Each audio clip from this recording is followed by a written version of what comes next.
From the Democratic candidates' debate the other night, the word that comes to mind is oblivious. All of them, but frontrunners Hillary Clinton and Bernie Sanders especially so, are in a headlong rush to the left, oblivious to the fact that the majority of Americans are, believe it or not, now moving to the right. According to any number of public opinion polls, one of the top concerns voiced by voters is the size and scope of government. The majority of Americans now believe that government has gotten too big and is trying to do too much.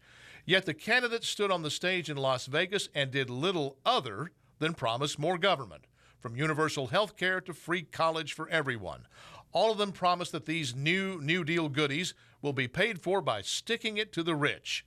It's a lefty populist rhetorical device that resonates with a distressingly high percentage of the electorate, despite being demonstrably impossible.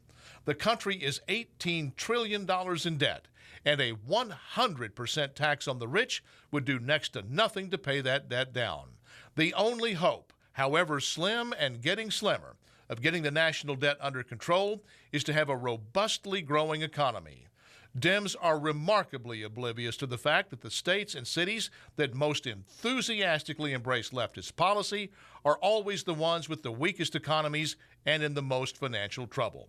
Since the 1960s, none of what these aging 60s children have promoted has worked. From welfare to education to economic policy, none of it. And yet they remain oblivious as they lead the country toward oblivion. That's my word. What's yours? Go to youtellmetexas.com and you tell me. And follow me on Twitter @PaulGleiser.